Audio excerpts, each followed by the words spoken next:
On Tuesday, the 31st of August, I'm going to be starting a walk for charity, which starts in Bar Harbor in Maine.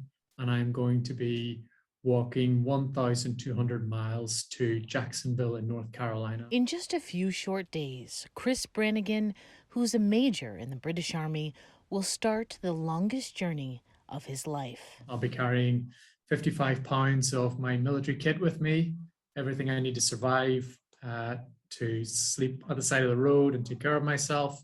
And I'll be doing all of that barefoot to raise money for a charity that I run for my little girl. I'll show you to how to measure.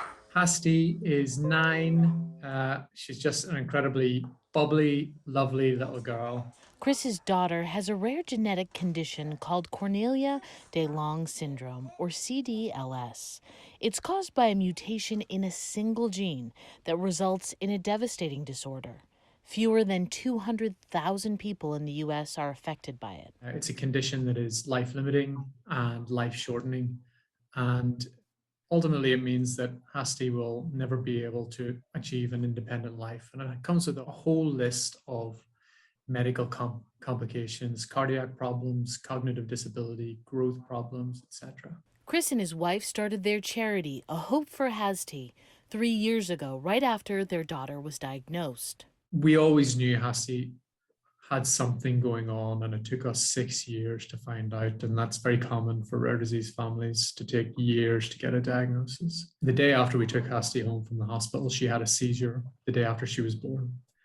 She wouldn't eat food willingly for the first year of her life. She met all of her milestones, walking and shuffling, and all were late. She didn't speak at all, not one word, until she was 5. Hasti's diagnosis launched them on a journey to find a cure. My wife and I are on a mission to create a gene therapy to transform her life and the lives of others with CDLS. It's an arduous task, and it comes with a steep price tag.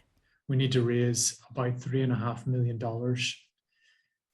And that is a huge figure for a normal family like us. We don't have anything like that sort of money. The Brannigans have been working with the Biomedical Research Institution in Bar Harbor to get a better understanding of the disease and test gene therapies that could help Hasti.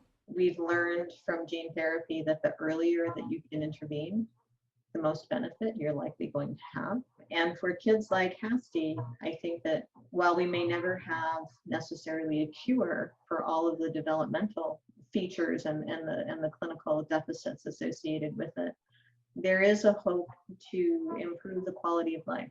It would totally change her life. Without a treatment, Hasti will never be independent. She'll never leave home.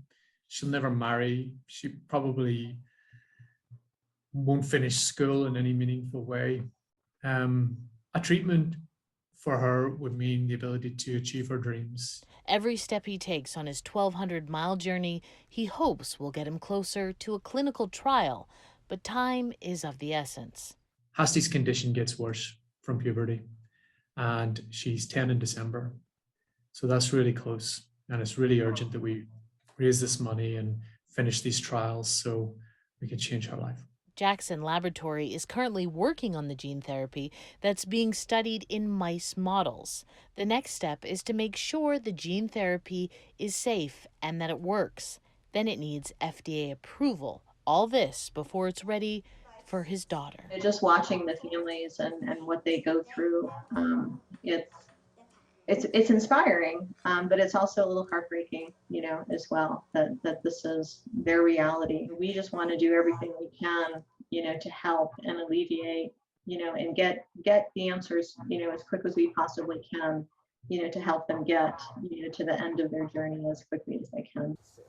Morning, everybody. Thanks for tuning in. Chris estimates it will take him until the end of October to get to North Carolina. He'll be making stops at Boston Children's Hospital and other facilities where gene therapy for rare diseases is being worked on.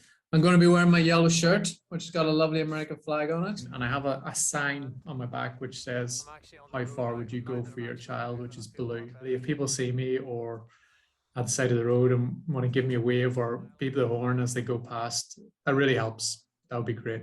I am proud of my daddy because he is working to raise money for my new medicine. Why barefoot? I often ask myself that question. I'm doing the walk alone. I don't have any support crew. There's no one following me, supporting me. And I'm doing it barefoot because as a rare disease family, very often it is a lonely experience. Last year, Chris walked 700 miles across the United Kingdom. Last year, we were very fortunate to have raised a little over $1 million, which is huge sums of money, you know, for normal people like us, but still so far away from what we need. Chris says the outpouring of support from friends and strangers was overwhelming, and he's hoping Americans will be as kind. It would be great to have people come out and just walk a mile with me and keep me company because it is quite lonely.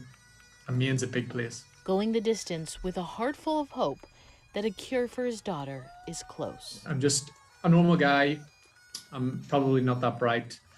I'm a soldier, but I love my daughter more than I love my own life. And I would do anything, including walking 1,200 miles barefoot, just to try and change her fate.